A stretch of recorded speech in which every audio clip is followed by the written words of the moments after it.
Hello बच्चों, let's read the question. In the following question, a statement of assertion A is followed by the statement of reason R.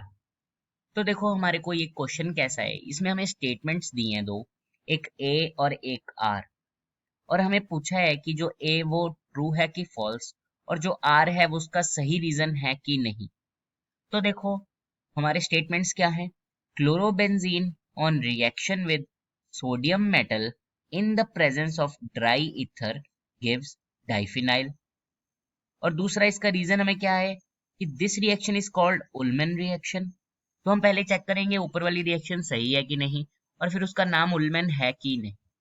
तो देखो इस question का की concept क्या है। देखो की कॉन्सेप्ट इस क्वेश्चन का क्या है, हमें पता होना जरूरी है सबसे पहले तो कि हमारा क्लोरोबेंजीन क्या होता है। क्लोरोबेंजीन क्या है? क्लोरोबेंजीन हमारा क्या होता है? बेंजीन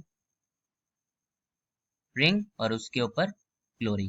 ठीक है। दूसरा हमारा सोडियम मेटल Na हमें पता है। उसके बाद डाइफिनाइल क्या है? डाइफिनाइल, देखो डाइफिनाइल का स्ट्रक्चर कैसा होता है, तो एरोमेटिक रिंग्स हमारी इस तरह से कनेक्ट होती हैं।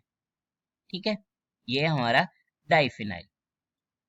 इसके बाद हमें क्या पता होना जरूरी है, तीसरा कि फिटिग रिएक्शन क्या होती है। फिटिग रिएक्शन, तो देखो हम देखते हैं फिटिग रिएक्शन। तो देखो फिटिग रिएक्शन क्या होती है, हमारे दो क्लोरोबेंजीन, ठीक है, plus sodium metal, okay, in the presence of dry ether give rise to diphenyl. ठीक है, ये हमारी बन गई फिटिग रिएक्शन। ओके, तो अगर हम अपनी अब स्टेटमेंट्स चेक करें तो सबसे पहले तो हम देखते हैं क्या है, हमें chlorobenzene on reaction with sodium metal in presence of dry ether give diphenyl. तो बिल्कुल सही बात है, यही हो रहा है। Chlorobenzene in presence of dry ether with sodium metal gives diphenyl. Okay, और इसका नाम क्या है हमारा, फिटिग reaction.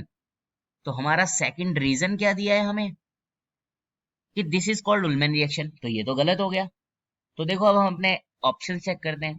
If both and assertion are true, तो नहीं, रीजन तो ट्रू है ही नहीं। If both and assertion and reason are true but the reason is not correct, तो हमारा रीजन तो है ही नहीं करेक्ट, तो दोनों ही गलत है ऊपर वाले। If assertion is true statement but reason is false, then mark 3। ठीक है, हमारा option number third is correct answer. Okay, तो देखो इस क्वेश्चन में हमने क्या क्या सीखा है। अब देखो अगर हम वैसे फोर्थ भी अगर चेक करें तो if both assertion reason are false, तो वो तो हमारा गलत ही है। तो अगर हम देखें क्या हमने सीखा इस क्वेश्चन में, तो देखो फर्स्ट सबसे पहले हमें पता होना जरूरी है कि क्लोरोबेंजीन क्या होता है, वो हमने देख लिया। फिर हमने डाइफिनाइल भी देख लिया क्या होता है हमारा स्ट्रक्चर। फिर हमने देखी फिटिग रिएक्शन। फिटिग रिएक्शन में हमारा क्या होता है, हमारे दो क्लोरोबेंजीन विद हमारा सोडियम मेटल एक तरह से जब ड्राई ईथर में रिएक्ट करते हैं तो डाइफिनाइल बन जाता है हमारे पास। और यही हमारा क्वेश्चन था कि ये रिएक्शन कौन सी है, वो हमने देख लिया फिटिग, और किस तरीके से होती है वो भी हमने देख लिया। I hope you understand it well. Best of luck.